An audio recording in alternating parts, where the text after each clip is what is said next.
ನಮಸ್ಕಾರ. ಎಲ್ಲರೂ ಹೇಗಿದ್ದೀರಿ? ಎಲ್ಲರೂ ಚೆನ್ನಾಗಿದ್ದೀರಾ ಅಂದ್ಕೊಂಡಿದ್ದೀನಿ. ನಾನು ಕೂಡ ಚೆನ್ನಾಗಿದ್ದೀನಿ. ಇವತ್ತು ನಾನು ವ್ಲಾಗನ್ನು ಸ್ಟಾರ್ಟ್ ಮಾಡ್ತಾ ಇದ್ದೀನಿ. ಬನ್ನಿ, ಮಧ್ಯಾಹ್ನದ ಊಟಕ್ಕೆ ನಾನು ಏನು ಮಾಡ್ತೀನಿ ಅಂತ ಹೇಳಿ ನಾನು ನಿಮಗೆ ತೋರಿಸ್ತೀನಿ.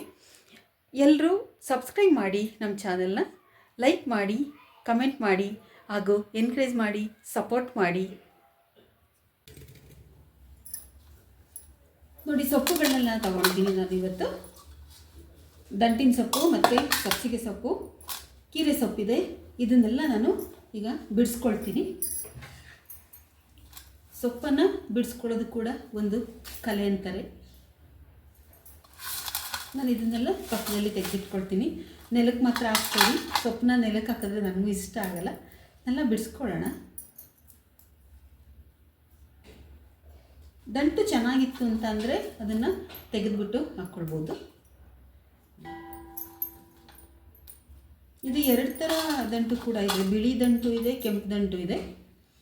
ಎರಡರಲ್ಲೂ ಕೂಡ ಮೆಡಿಸಿನ್ ವ್ಯಾಲ್ಯೂ ಇರುತ್ತೆ, ತುಂಬ ಒಳ್ಳೆಯದು.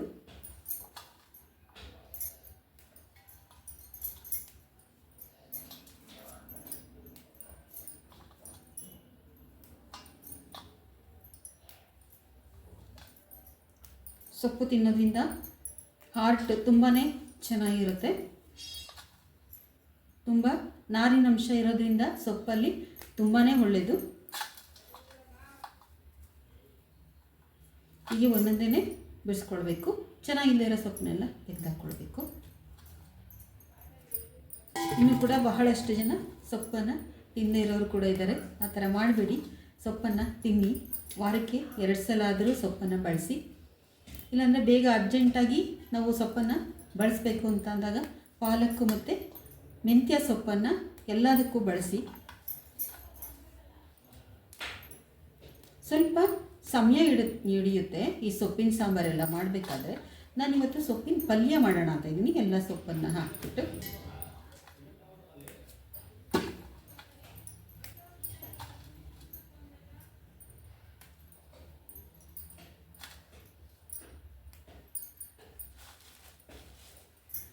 ನೋಡಿ, ಸಬ್ಸಿಗೆ ಸೊಪ್ಪು ಅಷ್ಟೇ ತುಂಬಾ ಒಳ್ಳೆಯದು.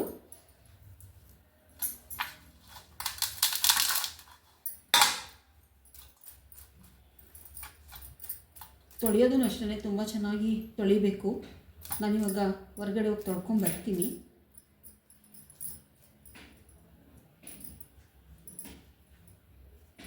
ಒಂದೊಂದೇ ಬಿಡಿಸೇನೆ ನೋಡಿನೇ ಹಾಕಬೇಕು. ಇದರಲ್ಲಿ ಜಾಸ್ತಿ ಗಲೀಜೆಲ್ಲ ಬರಲ್ಲ, ಕಸ ಕಡ್ಡಿ ಎಲ್ಲ ಬರಲ್ಲ ಜಾಸ್ತಿ. ಒಂದೊಂದು ಹುಲ್ಲು ಇರುತ್ತೆ ಅಷ್ಟೇ. ಇದು ನೋಡಿ ದಂಟು. ಇದು ಕಿಲ್ಕಿರೆ ಸೊಪ್ಪು, ಕೀರೆ ಸೊಪ್ಪು.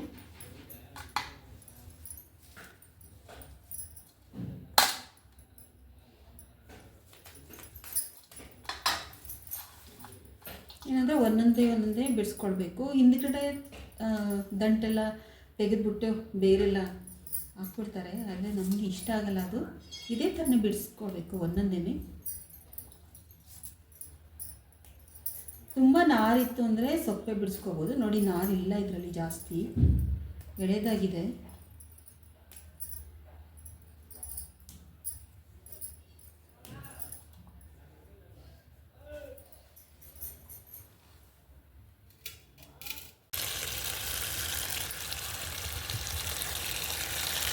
ನೋಡಿ, ಸೊಪ್ಪನ್ನು 4 ಸಲ ಅಥವಾ 5 ಸಲ ತೊಳಿಬೇಕು ಚೆನ್ನಾಗಿ.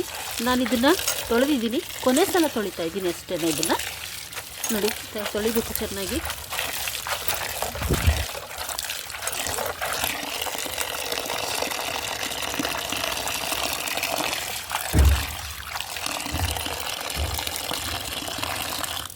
ಹಿಂಗೆ ನಿಲ್ಸ್ಕೊಳ್ಳೋಣ.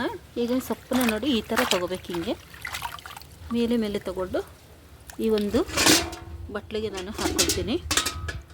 ಇವಾಗ ಇದರಲ್ಲಿ ನೀರೆಲ್ಲ ಸೋರು ಹೋಗುತ್ತೆ.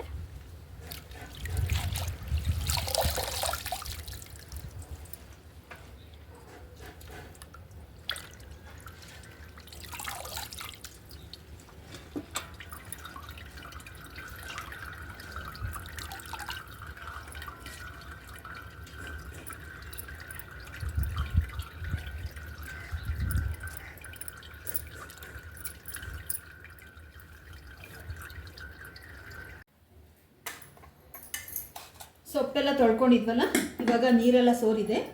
ಇವಾಗ ಇದನ್ನು ನಾನು ಸ್ವಲ್ಪ ಸ್ವಲ್ಪನೇ ತೊಗೊಂಡು ಹೆಚ್ಚಿಕೊಳ್ತೀನಿ. ಸಣ್ಣದಾಗಿ ಹೆಚ್ಚಬೇಕು, ತುಂಬ ದೊಡ್ಡದಾಗಿ ಹೆಚ್ಚಿದ್ರೆ ಪಲ್ಯಕ್ಕಾಗಲಿ ಸೊಪ್ಪು ಬೇಳೆ ಹುಳಿ ಮಾಡೋದಕ್ಕಾಗಲಿ ಚೆನ್ನಾಗಿರಲ್ಲ.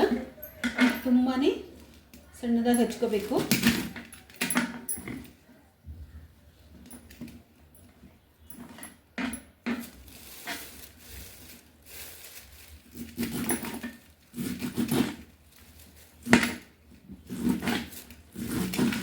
ಎಷ್ಟು ಸಣ್ಣದಾಗಿ ಬೇಕಾದರೂ ನೀವು ಹೆಚ್ಕೊಳ್ಬೋದು.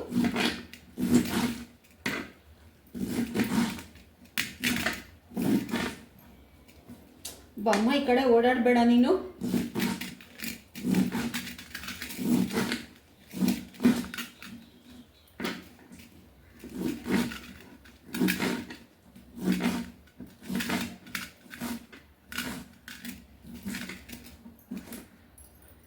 ಇವಾಗ ನಾನು ಇದಕ್ಕೆ ಹಾಕ್ಕೊಳ್ತೀನಿ.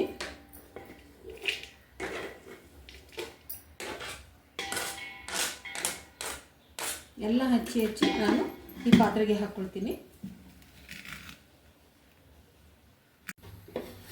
ನೋಡಿ, ಇವಾಗ ಪಲ್ಯ ಮಾಡೋದಕ್ಕೆ ಕುಕ್ಕರ್ ಇಟ್ಕೊಂಡಿದ್ದೀನಿ. ಸ್ವಲ್ಪ ಎಣ್ಣೆ ಹಾಕ್ಕೊಳ್ತೀನಿ. ಎಣ್ಣೆ ನಿಮ್ಗೆ ಎಷ್ಟು ಬೇಕಷ್ಟು ಹಾಕ್ಕೋಬೋದು. ಸೊಪ್ಪಿನ ಪಲ್ಯಕ್ಕೆಲ್ಲ ಸ್ವಲ್ಪನೇ ಸಾಕಾಗುತ್ತೆ.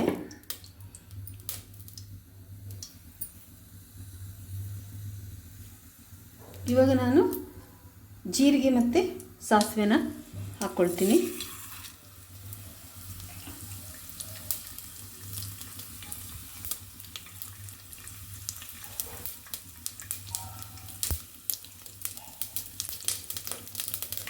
ಸ್ವಲ್ಪ ಸೋಂಪು ಕೂಡ ಹಾಕ್ಕೊಳ್ಳೋಣ.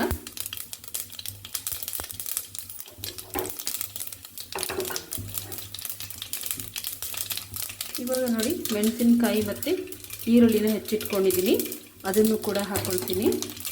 ಮೆಣಸಿನಕಾಯಿನ ದೊಡ್ಡದಾಗಿ ಹಾಕ್ಕೊಂಡಿದ್ದೀನಿ.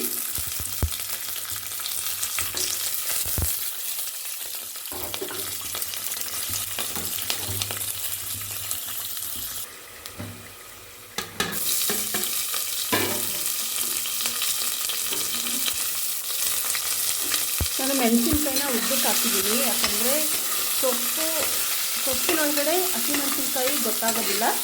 ಮಕ್ಕಳಿಗೆ ಬಾಯಿ ಹಾಗೆ ಸಿಕ್ಕಿದ್ರೆ ಖಾರ ಅಂತಾರಲ್ವ, ಅದಕ್ಕೆ ನಾನೇನು ಮಾಡಿದ್ದೀನಿ, ದೊಡ್ಡದಾಗಿ ಹಾಕ್ಕೊಡ್ತೀನಿ, ತೆಗೆದಾಕ್ಬಿಡ್ತಾರೆ.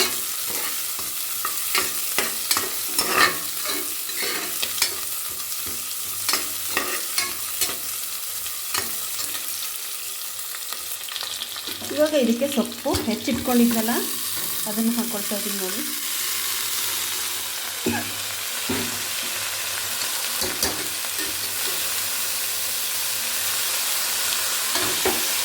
ಭಾನುವಾರ ಕೂಡ ಯಾರಿಗೂ ರಜೆ ಇಲ್ಲ ಇವತ್ತು, ಎಲ್ಲ ಹೋಗಿದ್ದಾರೆ. ಎಲ್ಲ 4 ಗಂಟೆಗೆ ಬರ್ತಾರೆ. ಅವರು ಬರೋ ಅಷ್ಟೊತ್ತಿಗೆ ರೆಡಿ ಆಗಬೇಕು.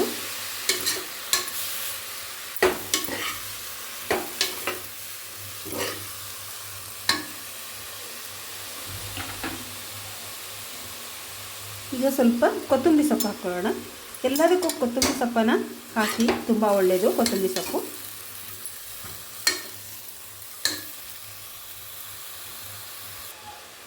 ಈಗ ನೋಡಿ, ಸ್ವಲ್ಪ ಉಪ್ಪು ಹಾಕ್ಕೊಳ್ತೀನಿ.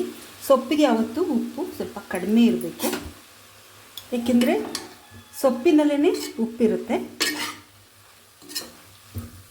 ಇವಾಗ ಇದಕ್ಕೆ 1 ಗ್ಲಾಸ್ ನೀರು ಹಾಕ್ಕೊಳ್ತೀನಿ. 1 ಗ್ಲಾಸ್ ಬೇಕಾಗುತ್ತೆ. ಫುಲ್ಲು ತೇವ ಇಲ್ಲ, ಪುಡಿ ಪುಡಿ ಆಗಿದೆ ಪಲ್ಯ ಅಂದರೆ ನಮ್ಮನೇಲಿ ಯಾರೂ ಇಷ್ಟಪಡಲ್ಲ. ಅದಕ್ಕೆ ಸ್ವಲ್ಪ ನೀರನ್ನು ಹಾಕ್ತೀನಿ.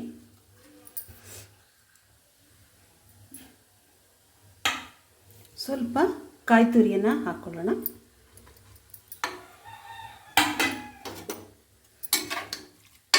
ನೀವು ಇದನ್ನು ಬೆಳಗ್ಗೆ ಮಾಡಿ ರಾತ್ರಿವರೆಗೂ ಇಟ್ಕೊಳ್ಬೋದು, ಏನೂ ಆಗಲ್ಲ. ಹಸಿ ಕಾಯಿ ಹಾಕ್ಬಿಟ್ರೆ ಇಡೋಕ್ಕಾಗಲ್ಲ. ಕಾಯಿ ಈ ಥರ ಬೆಂದ್ಕೊಂಬಿಟ್ರೆ ಇಡ್ಬೋದು.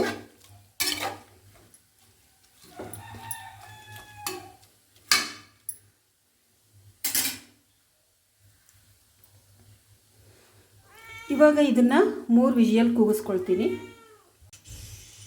ನೋಡಿ, ಹೆಂಚು ಕಾಯ್ತಾ ಇದೆ. ಈಗ ಚಪಾತಿಯನ್ನು ಮಾಡ್ಕೊಳ್ಳೋಣ.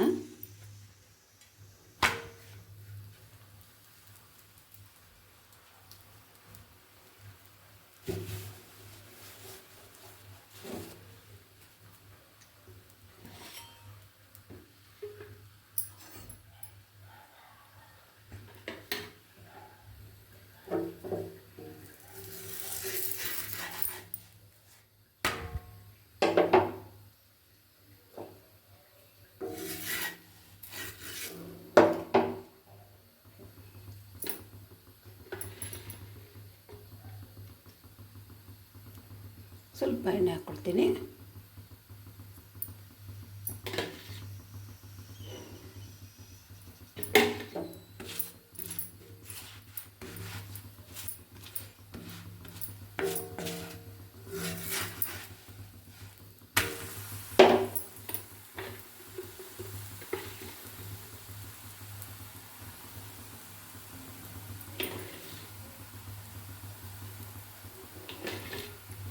ಎಣ್ಣೆ ನೋಡಿ ಸ್ವಲ್ಪನೇ ಸಾಕು.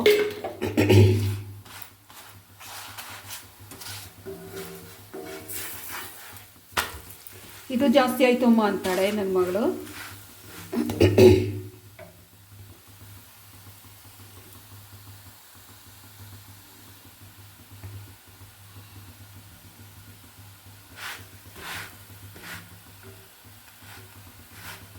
ಚಪಾತಿ ಸ್ವಲ್ಪ ಎಲ್ಲ ಕಡೆನೂ ಬೇಯಿಸ್ಕೊಂಡ್ರೇ ಚೆನ್ನಾಗಿರುತ್ತೆ. ಹಂಚು ಕಡೆ ಎಲ್ಲ ಬೇಯಿಸ್ಕೋಬೇಕು.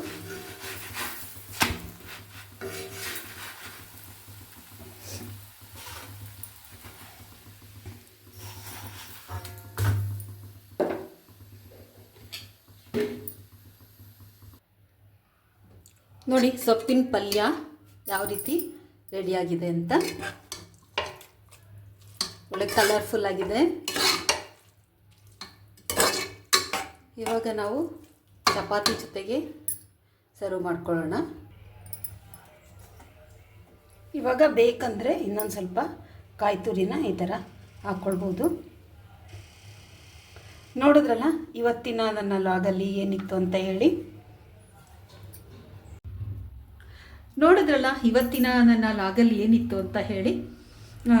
ಚಪಾತಿ ಮಾಡಿದೆ ಮತ್ತು ಸೊಪ್ಪಿನ ಪಲ್ಯವನ್ನು ಮಾಡಿದೆ. ನೋಡಿ 20 ರೂಪಾಯಿಗೆ ನಾವು ಒಳ್ಳೆ ಆರೋಗ್ಯವನ್ನು ಕಂಡುಕೊಳ್ಬೋದು. 20 ರೂಪಾಯಿ ಸೊಪ್ಪು ತೊಗೊಂಬಂದರೆ ಹೃದಯದ ಆರೋಗ್ಯ ಚೆನ್ನಾಗಾಯಿತು ಅಂತಲೇ ಅರ್ಥ. ಅದಕ್ಕೆ ಸೊಪ್ಪು ತಿನ್ನೋದನ್ನು ಯಾರೂ ಮರಿಬೇಡಿ. ಸೊಪ್ಪನ್ನು ತುಂಬ ಬೆಳೆಸಿ.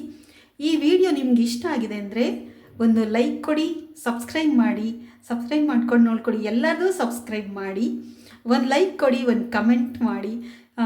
ನಿಮ್ಮ ಒಂದು ಲೈಕ್ ನಮಗೆ ಬಹಳನೇ ಇನ್ಸ್ಪಿರೇಷನ್ ಆಗುತ್ತೆ, ತುಂಬಾ ಉತ್ಸಾಹ ಬರುತ್ತೆ.